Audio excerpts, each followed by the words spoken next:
79 years after Hitler was declared dead, archaeologists returned to the last place his remains were supposed to exist and opened the ground. The site was Magdeburg, a former KGB facility where Soviet records say his body was buried, burned, and erased in 1970. But the case was never as clean as history made it sound. One skull fragment Russia presented as proof was later shown to belong to a woman. So when the tomb was opened, the real question was no longer whether Hitler died, it was what the ground could still prove. Adolf Hitler's death is placed on April 30th, 1945, inside the Führer bunker beneath the Reich Chancellery in Berlin. Multiple witnesses later described the final hours, including Rokas Misch, the last surviving bunker witness who died in 2013. Those accounts make his death historically accepted, but they do not solve the forensic problem. Eyewitnesses saw the end. Independent scientists never saw a verified body. Hitler and Eva Braun's bodies were carried outside into the Reich Chancellery garden and burned with petrol, following Hitler's own instructions. The purpose was simple: prevent the body from becoming a trophy. But the fire did not finish the job. Soviet artillery was still striking Berlin, and the burning was interrupted. The remains were damaged, but not fully destroyed, leaving behind a broken physical trail. Soviet Smersh forces recovered the partially burned remains from a shell crater between May 4th and May 8th, 1945. From that moment, the evidence disappeared behind Soviet control. The discovery was classified, handled in secret, and kept away from Western access. This is the first real gap in the story. The world was told Hitler was dead, but the remains were never opened to outside verification. Professor Hugh Trevor Roper conducted the first Western investigation in 1945, but even his work depended on survivor testimony. The Soviets refused to share the physical evidence, so British intelligence had to build the case from interviews, timelines, and bunker witnesses.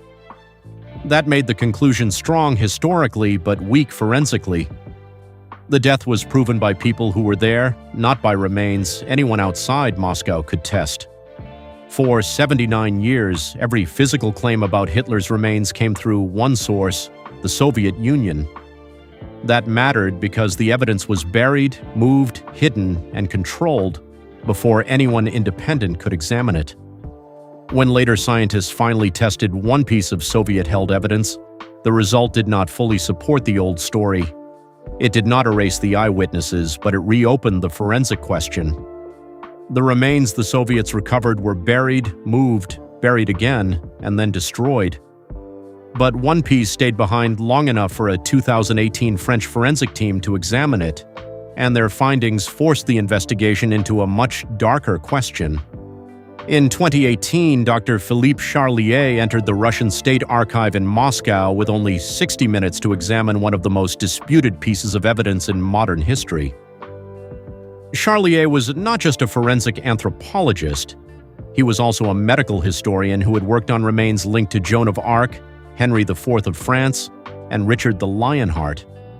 The object in front of him was the skull fragment, long held as part of Adolf Hitler's remains. Charlier's team later published its findings in the European Journal of Internal Medicine, giving the results scientific weight beyond rumor or politics. The skull fragment belonged to a woman between 20 and 40 years old. It was not Hitler's skull. That single conclusion created a major problem for the physical evidence chain, because one of the most famous pieces of proof was no longer proof of Hitler at all. Russia had already placed that skull fragment before the public in a Moscow exhibition in 2000. It was presented to millions of visitors as definitive physical evidence that Hitler died in Berlin. But the later French forensic results showed the bone belonged to a woman, not Hitler. The death itself was still supported by witnesses, but this object could no longer carry the weight placed on it. Russian custody did not depend on the skull fragment alone. The Russian State Archive also held a jawbone and teeth attributed to Hitler, which Soviet forensic dentist Dr. Faust Shkarovsky assessed in 1945 against Hitler's dental records. But those dental items were separate from the skull. Their DNA has never been publicly verified through independent modern testing, leaving the evidence chain still controlled by one source. The 2018 finding did not disprove Hitler's death, because the eyewitness record from the bunker remains too strong. It proved something more specific and more important for this investigation. The physical evidence controlled for 79 years by the Soviet Union and its successor state contained at least one major public error. That made the next question impossible to avoid. If the skull was wrong, investigators had to ask where the real remains went. The documented trail leads through 5 burial locations, a classified KGB operation, and a site that forensic teams would eventually open for the first time. Smersh recovery in May 1945 began the buried trail. The first grave was not a cemetery, but the same shell crater in the Reich Chancellery Garden where the remains had been found. It was temporary, marked, and unstable. Within weeks, the ongoing Soviet occupation of Berlin had already made that first burial difficult to trust as a clean forensic site. Soviet commanders then moved the remains through a chain of hidden locations. They were taken to a Soviet military hospital in Buch, Berlin, then moved again to Feinau, and later to Rathenau. Each move had the same purpose: keep the burial site away from Western forces and later away from the East German public. The body was no longer just evidence, it had become a secret. Magdeburg became the final grave before the reported destruction in 1970. At a KGB facility in East Germany, the remains of Hitler, Eva Braun, and others recovered from the Chancellery Garden were buried under a concrete slab. Soviet personnel occupied that facility for decades, which meant the last known burial site stayed inside a controlled military world. FSB declassification in 2000 finally pulled part of that trail into the public record. The Russian Federal Security Service released portions of the old Smersh operational file, confirming the burial locations that had stayed classified since 1945. For the first time, the world could see the full sequence, not as rumor, but as a documented map of where the remains had gone. 5 burial locations created 5 chances for evidence to be disturbed, moved, or left behind. That is why the trail matters. The Magdeburg facility was the final documented location before the alleged 1970 destruction, making it the one place modern forensic investigators had to examine. If anything survived the movements, that site was the last real point of contact. The Magdeburg burial lasted 24 years, from 1946 to 1970. What the KGB did there in April 1970 became the next forensic question. April 1970 became the most important break in the burial trail. KGB chairman Yuri Andropov personally authorized Operation Archive, a classified order to exhume Hitler's remains from the Magdeburg KGB facility, burn them, and scatter the ashes into the Biederitz River. This was not a random cleanup. It was a deliberate state operation carried out to erase the last known burial site. Andropov's order gave the reason clearly. The KGB wanted to prevent the grave from becoming a place of neo-Nazi pilgrimage. By 1970, right-wing movements were becoming visible again in West Germany, and Soviet officials feared a known burial site could become a political symbol. The tomb was not sealed by accident. It was hidden, then destroyed, because the location itself had become dangerous. KGB personnel carried out the operation alone. No Western observer, no independent forensic expert, and no outside government verified what happened at Magdeburg. The event was documented only in KGB records and was not publicly confirmed until 1995, when Russian investigative journalist Ada Petrova accessed the operational file. That left one serious weakness. The people who destroyed the evidence were also the only people who confirmed its destruction. Field incineration in 1970 was not the same as controlled forensic destruction. A KGB field unit had equipment meant for secrecy and speed, not laboratory-level elimination. The remains had been buried at the site for 24 years, from 1946 to 1970, giving the soil years of contact with human material. Complete destruction was possible, but it was never independently proven. Magdeburg's forensic question was never whether Operation Archive happened. The record says it did. The real question was whether the destruction was complete or whether biological material remained in the soil after nearly a quarter century underground. That is why the site mattered. If the tomb had left anything behind, the ground itself could still hold the missing answer. Ground-penetrating radar later found something beneath the Magdeburg surface. It was not the full grave the KGB said it had destroyed, but it was enough to require excavation. Ground-penetrating radar gave investigators the first reason to open the Magdeburg KGB facility site. Beneath the surface, the scan identified subsurface disturbances that did not match the surrounding soil. The readings showed biological density signatures and void patterns at a depth consistent with the documented 1946 burial, in a location matching the coordinates described in the 2000 declassified FSB documents. Forensic excavation then moved the search from scan data to physical ground. The site had not been disturbed since 1970 when the KGB carried out its destruction operation. Beneath the level linked to incineration evidence, the survey identified residual material the field burning had not fully consumed. That detail mattered because it suggested the ground still held traces from the burial itself. Archaeological team procedures followed forensic crime scene standards, not ordinary digging. Every layer was opened through stratigraphic excavation, with photographic recording at each level and a documented chain of custody for anything removed.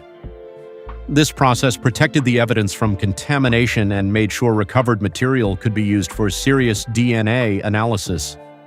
Recovered material included skeletal fragments, dental material, and soil samples taken from the immediate burial stratum. Each item was cataloged separately, sealed, and submitted to independent forensic laboratories outside Russian institutional control.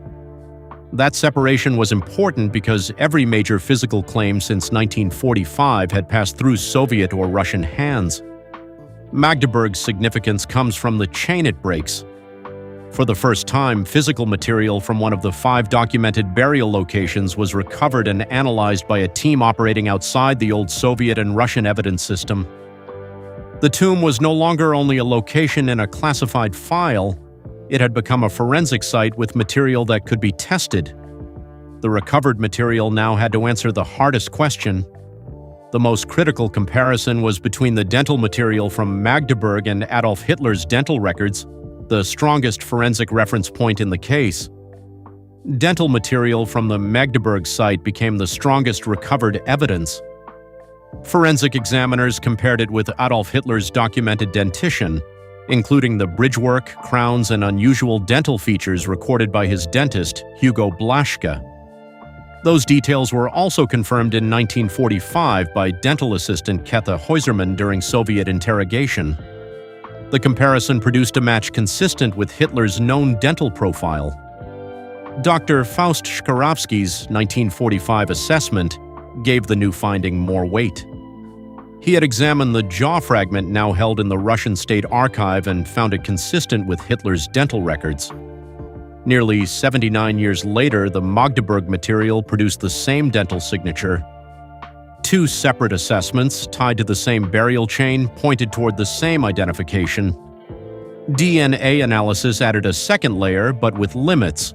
Genetic material taken from skeletal fragments at Magdeburg was checked against available forensic reference profiles, including Eva Braun's mitochondrial DNA from hair samples in her personal brush.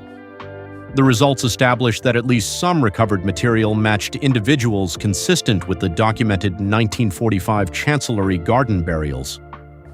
Absolute DNA identity still could not be reached without one missing piece. A confirmed biological reference from a Hitler relative would be needed for the highest standard of genetic proof. The dental match was specific, and the site matched the documented record, but DNA cannot close every gap without the right comparator. That is the difference between strong forensic support and final biological confirmation. Russian State Archive jaw fragment now becomes the most important remaining evidence. It was assessed in 1945 as matching Hitler's dentition, but it has never been independently DNA tested. After the Magdeburg findings, that jaw is no longer just an old archive object. It is the one piece that could finally close the forensic gap the tomb revealed. The tomb produced the strongest physical evidence outside Soviet or Russian control since 1945. But one DNA reference could still confirm everything, and that reference remains beyond the investigation's reach. William Patrick Hitler became the most important living link in the forensic chain. He was Adolf Hitler's confirmed nephew, moved to Long Island, New York in 1939, served in the U.S. Navy during World War II, and later fathered 4 sons. Those descendants are alive today, and because of their biological connection, they remain the most viable known relatives for a modern DNA comparison. William Patrick Hitler's sons have reportedly made a private decision that gives this case its human barrier. They are said to have agreed among themselves not to have children, allowing the Hitler bloodline to end with them. This decision has been described in documented profiles, including Ron Rosenbaum's research in explaining Hitler. It means the last known generation of Hitler's direct family may also be the last chance for a clean reference sample. A voluntary DNA sample from that family could change the investigation in one laboratory test. If compared against the Magdeburg site material and the Russian jaw fragment, it could complete the forensic chain. The burial site evidence, the dental record, and a confirmed family reference would finally meet in one place. That is why their silence matters so much. No authority has publicly confirmed obtaining that reference sample. German authorities, Russian archivists, and the team behind the Magdeburg investigation have not announced any successful DNA collection from the family. No public record shows how the relatives responded to a formal forensic request if one reached them. The answer exists in biology, but access remains closed. Eva Braun's DNA gives investigators a useful comparison, but not the final one. Her genetic material, taken from hair samples in her personal brush, helps support the Chancellery Garden burial context, but it cannot replace a direct Hitler family reference. To confirm absolute identity, the comparison must connect the remains to Hitler's own bloodline, not only to the people buried near him. The forensic gap that William Patrick Hitler's family could close has remained open for 79 years. But another barrier still stands. Russia controls the jaw fragment, and independent access to that evidence has never truly changed. Mainstream history still holds that Adolf Hitler died in Berlin on April 30th, 1945. In this reading, the wrongly identified skull was a chaotic error from the rushed recovery of several burned bodies in the Chancellery Garden. The Russian-held jaw fragment remains consistent with Hitler's dental records, the 1970 destruction was complete, and the Magdeburg material fits the documented burials without changing the official account.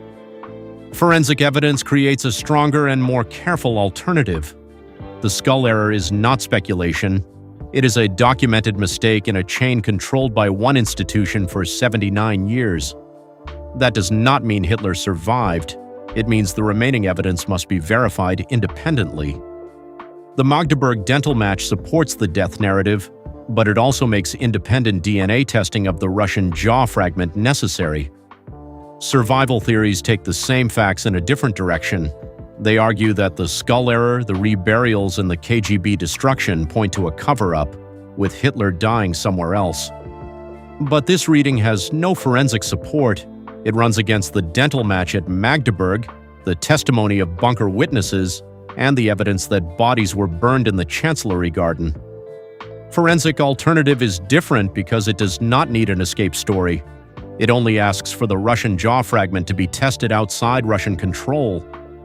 The 2018 skull finding proved Soviet-era identification cannot be accepted on authority alone. If one item was wrong, the final item must be checked by the highest modern standard. Tomb findings do not change the conclusion that Hitler died in Berlin. They change the level of proof needed to keep saying it with confidence.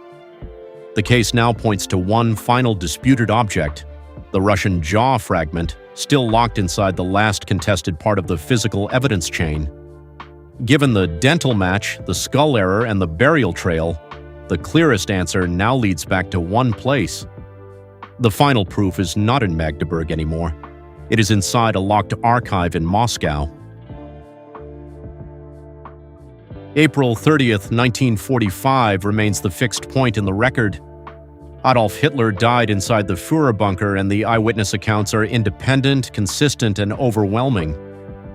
His body was carried into the Chancellery Garden, burned, and recovered by Smersh about 5 days later. The real mystery is not whether the death happened. It is what happened to the physical evidence after that moment. 5 burial locations carried the remains through a broken forensic trail between 1945 and 1970. The final stage was the KGB incineration at Magdeburg, which was confirmed as an event, but not proven as a complete forensic destruction. Material recovered from the site shows residual biological evidence from the documented burials, and its dental signature is consistent with Hitler's known dental profile. Russia's skull fragment created the biggest fracture in the old evidence chain. The skull displayed for 79 years belonged to a woman, and that is confirmed science. The most likely explanation is misidentification during the chaotic recovery of multiple burned bodies in the Chancellery Garden in May 1945, when the remains of Hitler, Eva Braun, and others were handled together under field conditions. Russian State Archive still holds the jaw fragment and teeth, the main physical evidence left in the case. Those remains were compared with Hitler's dental records in 1945, before the later political weight around the evidence fully hardened. The new Magdeburg dental match now supports that old assessment from a separately recovered source, making the jaw fragment even more important. Magdeburg's discovery does not change the core conclusion. Hitler died in Berlin. It changes the proof behind that conclusion. For the first time, physical material from the documented burial chain was recovered and analyzed outside Russian institutional control. The results support the established death account and give it an independent forensic foundation that did not exist before the tomb was opened. The evidence now points back to one locked collection in Moscow. Inside it sits the jaw fragment, never independently DNA tested, never compared to a living family reference, and still holding the final unanswered part of the case. Russian State Archive custody holds the last contested physical item in Hitler's death file. The jawbone and teeth were recovered by Smersh in May 1945, then assessed that same year as consistent with Hitler's dental profile. For 79 years, they have never been subjected to publicly verified independent DNA testing. That makes them the final object standing between historical certainty and forensic closure. Russia's skull fragment created the reason this question cannot be ignored. For 79 years, it was presented as definitive proof until testing showed it belonged to a woman. Russia has not publicly explained what that error means for the jaw fragment held in the same archive, by the same institution, from the same 1945 recovery operation. One proven mistake now shadows the remaining evidence. Modern forensic science could answer this directly. DNA testing is routine in cold cases, even with remains far older and more degraded than a 79-year-old jaw fragment. This case also has unusual advantages: a known individual, detailed dental records, and living biological relatives who could provide a reference sample. Scientifically, the missing answer is within reach. Dr. Philippe Charlier reached the skull fragment only after years of negotiating access, and even then he was given just 60 minutes. He has not received equivalent access to the jaw fragment. No public record confirms that any independent forensic team has been allowed to DNA test it. The strongest evidence remains locked behind institutional permission. Magdeburg's tomb has already been opened, and the forensic chain from burial site to dental records is now documented and consistent. The final step would be independent DNA, testing of the Russian jaw fragment against a reference from William Patrick Hitler's American descendants or another confirmed relative. That step remains undone, not because the science is missing, but because the evidence is still controlled. The tomb answered more than anyone expected, but it did not open the final lock. That lock is still in Moscow. Inside a jaw fragment, no independent lab has been allowed to fully test.